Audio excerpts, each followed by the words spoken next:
سورہ یوسف، احسن القصص، حسین ترین قصہ.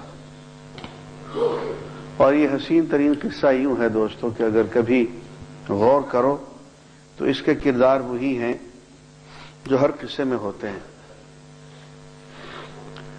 کس طرح سے یوسف کے بھائیوں نے حضرت یوسف کو مار مار کے کنعان سے نکال دیا، اور کس طرح سے حضرت یوسف پھر سے واپس آئے اور اپنے بھائیوں کو بھی بلایا، اللہ نے ان کو تاج بخشا، اور کس طرح سے اپنے بھائیوں کو معاف کیا اور فرمایا لا تثریب علیکم اليوم، جاؤ تمہیں معاف کیا، تم پہ کوئی گرفت نہیں. غور کریں تو یہ حضرت محمد رسول اللہ صلی اللہ علیہ وسلم کا قصہ، کہانی تو وہی ہے، نام بدلے ہوئے ہیں نا جی. کس طرح سے قریش نے حضور کو تنگ کر کر کے، پریشان کر کر کے، آخر قتل کے ارادے سب کچھ کیا، مار مار کے ہجرت کرنے پہ مجبور کر دیا. اور کس طرح سے حضور اکرم صلی اللہ علیہ وسلم نے واپس آ کے مکہ کو فتح کیا، اور سب وہ جو سامنے کھڑے ہوئے تھے سارے مجرم، سارے کے سارے قتل کے مستحق، سب کو آپ نے اکٹھے ہو کے یہ کہا الیوم اقول کما قال اخی یوسف، الیوم اقول لکم کما قال اخی یوسف، آج میں تم سے وہی بات کہتا ہوں جو میرے بھائی یوسف نے کہی تھی. لا تثریب علیکم اليوم اذهبوا وانتم الطلقاء، تم پہ کوئی گرفت نہیں ہے، جاؤ تم سب کے سب آزاد ہو. تو قصہ دیکھنے میں حضرت یوسف کا ہے، لیکن اس قصے میں ان کو بتایا جا رہا ہے کہ ظالموں، تم وہ کردار نہ بنو جو یوسف کے بھائیوں کا تھا، ورنہ تمہارے ساتھ وہی کچھ ہوگا جو اللہ نے یوسف کو دیا وہی حضرت محمد کو دے گا صلی اللہ علیہ وسلم، اور تمہارا انجام وہی ہوگا جو یوسف کے بھائیوں کا ہوا. سورت شروع ہوتی ہے اس آیت سے انا انزلناہ قرآنا عربیا لعلکم تعقلون، ہم نے اسے قرآن عربی کے طور پہ نازل کیا ہے. تم عرب ہو، عربی جانتے ہو، عربی سمجھتے ہو، عربی بولتے ہو، اس لیے ہم نے قرآن مجید کو عربی میں نازل کیا ہے لعلکم تعقلون، تاکہ تم سمجھ سکو، تاکہ تم عقل سے کام لے سکو، سمجھ سکو. اب میں ان لوگوں سے پوچھتا ہوں جو کہتے ہیں قرآن بغیر سمجھے پڑھنا چاہیے، لیکن قرآن اپنے بارے میں کیا کہے؟ لعلکم تعقلون، ہم نے قرآن کو عربی زبان میں اس لیے نازل کیا ہے کہ تاکہ تم اس کو سمجھ سکو اور اس پہ غور و فکر کر سکو. آگے چل کے قصہ حضرت یوسف کا اتنا خوبصورت ہے، بھائی وہ تقریر حضرت یوسف کی نکال کے دو. یا صاحبی السجن ارباب متفرقون خیر ام اللہ الواحد القہار، وہ میں نے آج تک اس سے اچھی تقریر نہیں پڑھی. جیل میں رہتے ہیں اور جیل میں تبلیغ فرماتے، توحید سکھاتے ہیں، جیل میں لوگوں کو اپنے ساتھ اکٹھا کر لیتے ہیں. معلوم یہ ہوتا ہے کہ اللہ کا بندہ جہاں کہیں بیٹھ جائے وہیں پہ اس کی روشنی جو ہے نمودار ہو جاتی ہے. اب ذرا الفاظ پہ غور کریں. یا صاحبی السجن، دو دوست بنا لیتے ہیں جیل میں اپنے. دوست تو بہت سے ہوتے ہیں، لیکن یہ دو آدمی ایسے ہیں کہ انہوں نے خواب دیکھے ہوتے ہیں الٹے سیدھے، اور وہ تعبیر مانگنے آتے ہیں. حضرت یوسف علیہ السلام کو اللہ تعالیٰ نے خواب کی تعبیر دینے میں بہت مہارت عطا فرمائی ہوئی تھی. تو تعبیر مانگنے آتے ہیں تو اس موقع کو غنیمت جانتے ہوئے کہ خواب کی تعبیر مانگنے ہیں تو خواب کی تعبیر دے دیتے، لیکن خواب کی تعبیر سے پہلے چونکہ موقع ہے، ایک شخص بات اپنے شوق سے سننے آیا ہے تو بات کہہ رہے ہیں. جس نے کہا کہ انیس جمع ہے احباب درد دل کہہ لے، پھر التفاتے دل دوستاں رہے نہ رہے، دوست ملتفت ہیں، بات سننے کو تیار ہیں، 2 بھی ہیں تو کیا ہوا، 2000 ہیں تو کیا ہوا، اور 2 لاکھ ہیں تو کیا ہوا، 2 آدمی ہیں تو دیکھیے پوری تقریر فرما دی. یا صاحبی السجن، اے میں جیل کے میرے 2 ساتھیوں، ایک بات میں تم سے پوچھتا ہوں، ارباب متفرقون خیر ام اللہ الواحد القہار؟ کیا متفرق رب، کوئی بارش کا رب ہو، کوئی رزق کا رب ہو، کوئی بیماری اور موت دینے والا رب ہو، کوئی زندگی دینے والا رب ہو، کوئی سن گاڈ ہو، کوئی مون گاڈ ہو، 2.5 کروڑ ہیں جی خدا ہندوؤں کے، 2.5 کروڑ، اتنے بت ہیں اور اتنے خدا ہیں ان کے. ارباب متفرقون خیر ام اللہ الواحد القہار؟ یا ایک رب قہار وہ ٹھیک لگتا ہے تمہیں، یا ارباب متفرقون؟ ما تعبدون من دونہ الا اسماء، تم جس کی بھی عبادت کرتے ہو وہ سوائے نام کے اور کچھ بھی نہیں. They are just names and nothing else. اسما، یہ نام ہی نام ہے، ان اسما کے پیچھے مسمى ہے ہی نہیں، نام والا ہے ہی نہیں، صرف نام ہے. اور یہ نام کس نے دیے ہیں؟ یہ مفروضے ہیں، سپوزیشنز ہیں. اسما سمیتموہا، یہ نام تم نے خود گھڑے ہیں، انتم، تم نے، وآباؤکم، تمہارے آباء و اجداد نے. کوئی ایسی چیز بھی نہیں ہے جو کہ واقعتاً موجود ہو، مفروضے ہیں، نام ہیں، تم نے گھڑ لی ہیں، تمہارے باپ دادا نے گھڑ لی ہیں. اس سے زیادہ ان کی کوئی حقیقت نہیں ہے جن کو تم نے خدا ٹھہرا لیا. ما انزل اللہ بہا من سلطان، اللہ نے ان کے لیے کوئی سند نازل نہیں کی. ان الحکم الا للہ، حکم صرف اللہ کا چلتا ہے، بادشاہی، طاقت صرف اللہ کی ہے. امرا، اس نے یہ امر کیا ہے، اس نے یہ حکم دیا ہے، اللہ تعبدوا الا ایاہ، کہ سوائے اس کے کسی اور کی ہرگز ہرگز عبادت نہ کرنا.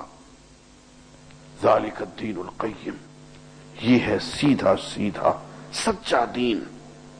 ولکن اکثر الناس لا یعلمون، لیکن اکثر لوگ یہ بات نہیں جانتے. یہ تقریر فرما کے اب خواب کی تعبیر سنا دیتے.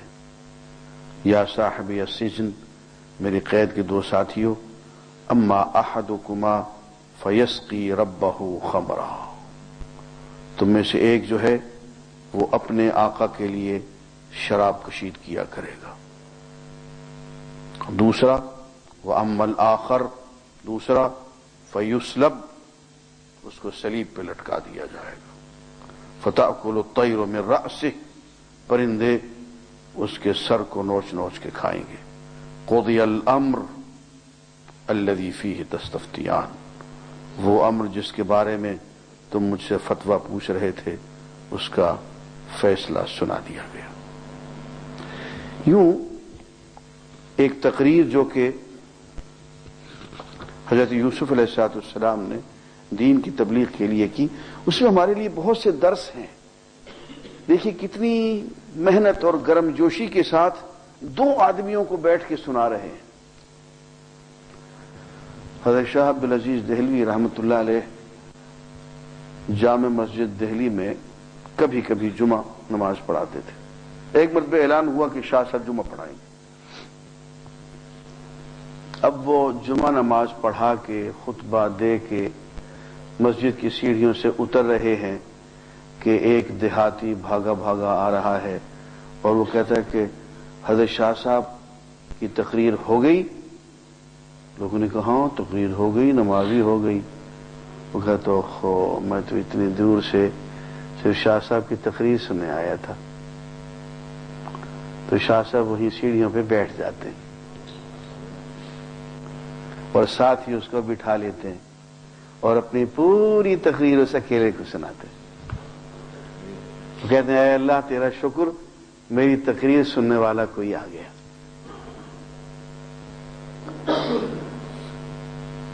حضرت مجدد الفسانی رحمۃ اللہ علیہ حج پہ جا رہے تھے۔ کسی نے کہا کہ حج پہ تو جاتے ہی رہو گے، حضرت امام باقی باللہ افغانستان سے آئے ہوئے ہیں، پہلے ان کی زیارت کر لو۔ تو شیخ احمد سرہندی رحمۃ اللہ علیہ مجدد الفسانی جن کا لقب ہے، آئندہ 1000 سال کے وہ مجدد ہیں، وہ حضرت باقی باللہ کی خدمت میں حاضر ہو گئے۔ اب جو پہنچے حضرت باقی باللہ رحمۃ اللہ علیہ نے جب مجدد صاحب کو دیکھا، ان کی صلاحیتوں کو، تو کھڑے ہو کے ان کا استقبال کیا، ان کو بٹھایا اور ایک جملہ کہا کہ آمد آ یارے کے مامی خاصتے ہیں، وہ یار جس کا ہمیں انتظار تھا وہ آ گیا۔ اور 6 ماہ تک مجدد صاحب کو وہاں سے ہلنے نہیں دیا، ان کی پوری تربیت فرمائی۔ اور اس سال مجدد صاحب رحمۃ اللہ علیہ حج پہ نہیں گئے، بعد میں گئے، اور ایسی تربیت فرمائی کہ اپنے بچوں کو بھی حضرت شیخ احمد سرہندی کے حوالے کر دیا کہ ان کی تربیت آپ کریں گے مجھ سے نہیں۔ اور کوئی آتا تھا حضرت باقی باللہ کے پاس تو کہتے تھے بھئی ہم تو چکماق ہیں، چکماق پتھر کو رگڑا جائے نا تو آگ نکلتی ہے، ہم تو بھئی چکماق پتھر ہیں، آگ تو دیکھو ادھر جل رہی ہے، جاؤ تم سب ان کے مرید ہو جاؤ۔ تو جن لوگوں کو کام کرنا ہوتا ہے وہ ان چکروں میں نہیں پڑا کرتے۔ مجھے میرے شیخ ابو بکر غزنوی رحمۃ اللہ علیہ نے کہا کہ دیکھو تم درس قرآن دیا کرو اور دیکھو اعلان بھی نہیں کرنا ہے کہیں۔ تو میں نے کہا جی کہاں درس؟ میں نے اپنے گھر میں دو۔ میں نے کہا جی کہ ان کو کہلیں اپنے بچوں کو دو، وہ تو بھی بہت چھوٹے ہیں۔ کہ یہاں تو گھر کی دیواروں تو ہوں گی نا، دیواروں کی طرف منہ کر لیا کرو اور درس دیا کرو، اعلان کوئی نہیں کرنا۔ بہت اچھا جی۔ اور میں نے دیکھا کہ بغیر اعلان کے اسی درس میں گھر کا جو تھا وہ ڈرائنگ روم سارا بھرا ہوا تھا، پتہ نہیں کہاں سے لوگ آ گئے لوگوں نے خود ہی پوچھ لیا، خود ہی آ گئے، اور پھر چل پڑا درس کا سلسلہ۔ تو عزیزان گرامی، خود ان چکروں میں نہیں پڑنا چاہیے کتنے لوگ ہیں، اور پھر بات کو کھول کے پوری ہمدردی کے ساتھ بیان کرنا چاہیے۔ اور حضرت یوسف علیہ السلام کا دوسرا کمال دیکھیے کہ کھلم کھلا ایک بات واضح ہو گئی کہ ایک عورت نے جنس پرستی اور شہوت پرستی کے جذبے میں حملہ کر دیا ان پہ، اور وہ ان سے اپنا کام نکلوانا چاہتی تھی۔ بھاگ گئے، اس نے پیچھے سے پکڑا، کرتا پھاڑ دیا، کشمکش ہوئی، اوپر سے عورت کا خامد آ گیا تو الزام حضرت یوسف پہ لگا دیا، لیکن خود رسوا ہو گئی۔ شاہد شاہد من اہلہا، اس عورت کے گھر میں سے کسی نے گواہی دی کہ اگر یہ عورت جو کہہ رہی ہے اگر سچ ہے تو پھر یوسف کا کردہ سامنے سے پھٹا ہوا ہوگا، اور اگر یہ جو کہہ رہی ہے جھوٹ ہے تو پھر کرتا پیچھے سے پھٹا ہوا ہوگا، پھر یوسف سچ کہتا ہوگا۔ اور پھر آخرکار آ کے جب جیل میں حضرت یوسف پڑے رہے سال ہا سال، اور یہ خوابوں کی تعبیر کا مسئلہ آیا، بادشاہ نے خواب دیکھا، اس کی تعبیر سنا دی، لمبا قصہ ہے آپ جانتے ہی ہیں۔ تو بادشاہ نے کہا کہ اس شخص کو جیل سے نکال کے لے آؤ۔ جیل سے نکلنے کا حکم ہوا تو کہا میں تو جیل سے باہر نہیں آؤں گا، پہلے ہمارا معاملہ سیدھا کرو۔ ما بال النسوہ، ان عورتوں کا معاملہ کیا ہے جنہوں نے اپنے ہاتھ کاٹ دیے تھے، اور وہ سارا معاملہ کیا ہے؟ تو سب عورتوں نے، اور عزیز مصر کی اس عورت سمیت جس نے سیدنا یوسف پہ حملہ کیا، سب نے اپنا قصور مان لیا، اور حضرت یوسف کی براءت کا اعلان کر دیا۔ اس وقت حضرت یوسف کہتے ہیں وما ابرئ نفسی ان النفس لامارۃ بالسوء، میں اپنے نفس کو بری قرار نہیں دیتا، اس لیے کہ نفس جو ہے وہ تو امارۃ بالسوء ہے، یہ تو برائی کا حکم کرنے والا ہے، الا ما رحم ربی، ہاں وہ جسے اللہ رحم فرما دے، بچا لے۔ یہ نبی کی عظمت ہے کہ اللہ تعالیٰ نے اتنا کرم فرمایا، اتنے بڑی آزمائش سے نکلے، کھلم کھلا پبلکلی اعلان براءت ہو گیا، معصومیت کا ثبوت پیش ہو گیا، تو فرماتے ہیں ما ابرئ نفسی، میں اپنے نفس کو بری قرار نہیں دیتا، ان النفس لامارۃ بالسوء الا ما رحم ربی۔ اور آگے چل کے آپ دیکھیں گے حضرت یوسف کی تواضع، اتنا خوبصورت جملہ ہے، اتنی خوبصورت دعا ہے کہ سچی بات یہ قربان ہونے کو جی چاہتے ہیں۔ کہتے ہیں فاطر السماوات والارض، اے آسمانوں اور زمین کے پیدا کرنے والے، انت ولی فی الدنیا والآخرہ، تو ہی میرا یار ہے، تو ہی میرا محبوب ہے، تو ہی میرا آقا ہے، مددگار ہے، دنیا میں بھی آخرت میں بھی۔ توفنی مسلمن، مجھے ایک مسلمان کی موت عطا فرما دے۔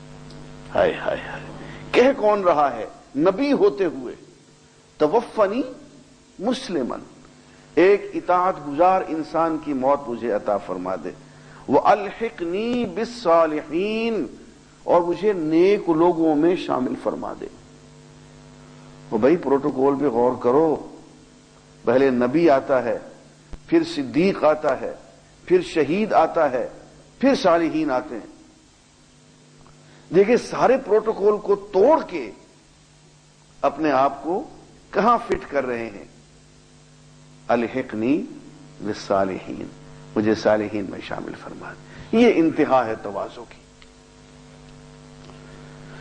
لیجیے صاحب باقی بعد میں حضرت یوسف علیہ السلام کو جب قید سے رہائی مل گئی تو بادشاہ جو آپ کی دینداری سے بہت متاثر تھا، اس نے کہا کہ انک لدینا مکین امین، کہ آپ ہمارے ہاں بہت باعزت پروقار اور امانت دار شخصیت ہیں۔ اس وقت حضرت یوسف علیہ السلام نے ایک جملہ کہا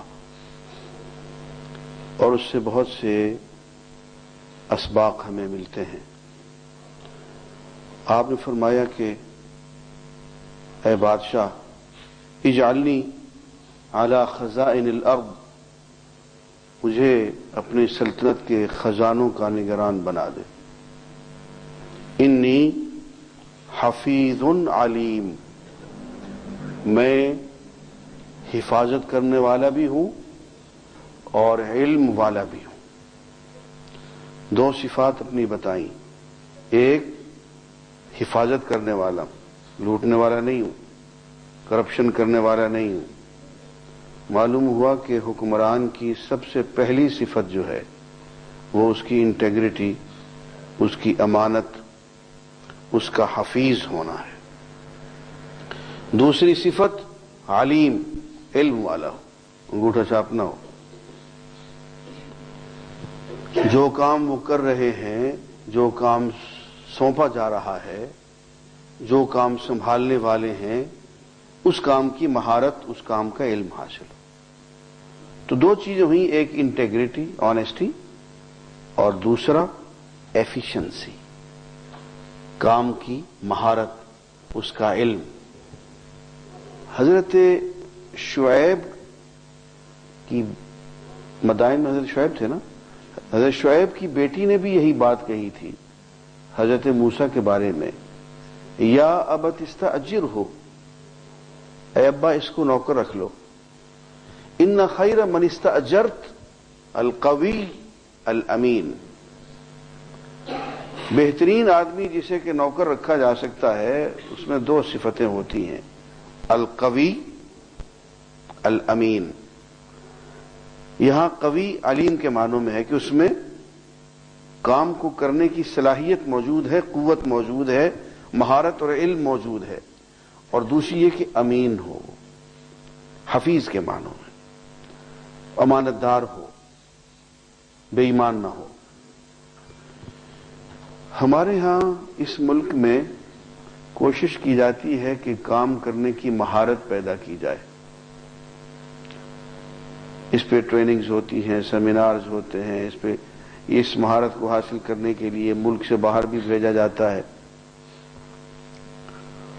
لیکن امانت کا خانہ، حفیظ ہونے کا خانہ ہمارے ہاں بھی پر کرنے والا کوئی پیدا نہیں ہوا۔ کبھی ایسی تربیت بھی کرو جس میں کہ ایک آدمی امین بنے، حفیظ بنے، اس میں انٹیگریٹی ہو، آنیسٹی ہو، اس میں کوئی کردار بھی ہو، اس کی طرف کوئی دھیان نہیں ہے۔ قرآن مجید یہ دو بنیادی صفات بیان کرتا ہے کہ حفیظ ہو اور علیم ہو، یا دوسری طرف سے امین ہو، قوی ہو۔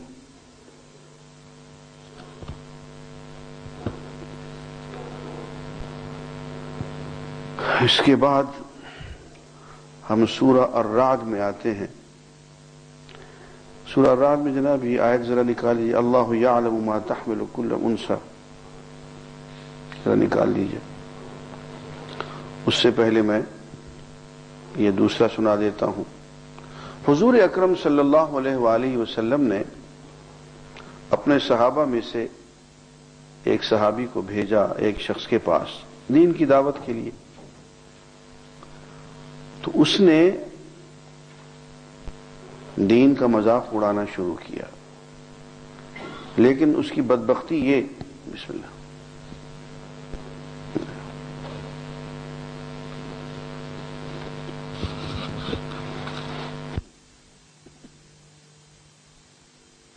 اس کی بدبختی یہ ہے کہ اس نے اللہ تعالی کی شان میں گستاخی کی۔ جب اس سے کہا گیا کہ قل لا الہ الا اللہ، تو اس نے کہا کہ ایش ربک الذی تدعونی الیہ، یہ تمہارا رب جس کی طرف تم دعوت مجھے دے رہے ہو یہ کیا چیز ہے؟ امن حدید، کیا لوہے کا بنا ہوا ہے؟ او من نحاس، پیتل کا بنا ہوا ہے؟ او من فضہ، چاندی کا بنا ہوا؟ او ذہب، سونے کا ہے؟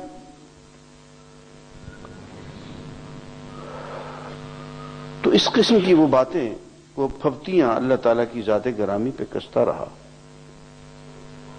یہ صحابی تو لوٹ آئے اور انہوں نے حضور اکرم صلی اللہ علیہ وسلم کو یہ واقعہ بیان کیا، تو اتنے میں یہ آیات نازل ہوئیں، یرسل الصواعق فیصیب بہا من یشاء، اللہ تعالیٰ اپنی بجلیاں نازل کرتا ہے اور جس پہ چاہتا ہے اپنی بجلیاں گرا دیتا ہے۔ تو اس شخص پہ بجلی گری اور یہ ملیا میٹ ہو گیا۔ ایسے ہی یہ دو شخص حدیث میں ان کا ذکر آتا ہے، اربد بن قیس اور عامر بن طفیل۔ یہ حضور اکرم صلی اللہ علیہ وسلم کی خدمت میں حاضر ہوئے اور عامر بن طفیل نے کہا کہ ہم آپ پر ایمان تو لے آتے ہیں، لیکن ایک بات بتائیں، اتجعل لی الامر من بعدک، یہ جو اللہ تعالیٰ نے آپ کو بھی اتنی حکومت دے دی ہے، یہ اپنے بعد آپ یہ حکومت مجھے سونپنے کی وصیت کر سکتے ہیں؟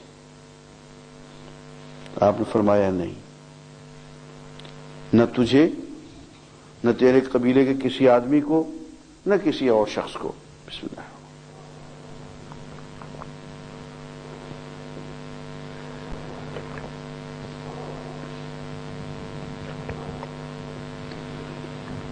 جزاکم اللہ خیر، الحمدللہ۔ تو اس شخص نے حرکت یہ کی کہ وہ ذرا اٹھ کے چلا گیا اور اس نے اربد سے کہا کہ تم ایک کام کرو، موقع ہے، حضور کے پاس لوگ اور موجود نہیں ہیں، تم حضور کو باتوں میں لگاؤ اور میں پیچھے سے آتا ہوں اور حضور کا سر قلم کر دیتا. تو اربد نے یہ کیا کہ حضور کو باتوں میں لگا لیا، اور عامر بن طفیل نے یہ کیا کہ تلوار کھینچی. جو ہی اس نے تلوار کھینچی تو اس کا ہاتھ شل ہو گیا اور بیکار ہو گیا. حضور اکرم صلی اللہ علیہ وسلم نے جو پیچھے مڑ کے دیکھا تو آپ دونوں سے علیحدہ ہو گئے. یہ دونوں بھاگ گئے. اربد کے بارے میں حدیث میں آتا ہے کہ اس پہ شاید عامر کا بھی ساتھ ہی انجام ہوا ہو، لیکن اربد کے بارے میں ہے کہ ابھی وہ راستے میں تھا، کوئی خاص مقام لکھا ہے ارقم کے مقام پہ، پتہ نہیں جگہ کا نام میں بھول رہا ہوں، اس پہ بجلی گری اور وہ ختم ہو گیا. اسی سلسلے میں یہ آیات جو ہیں یہ میں نے شان نزول بیان کی ہے ان آیات کی.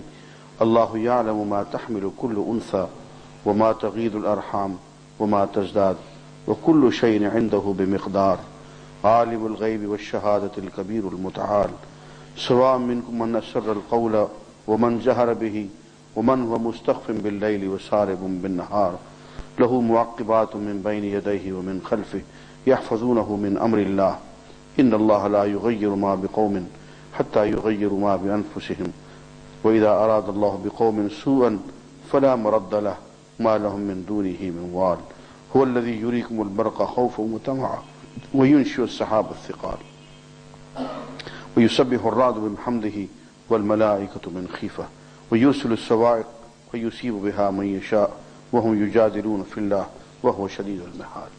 یہ ساری آیات اسی سلسلے میں ہیں. وآخر دعوانا الحمد للہ رب العالمین.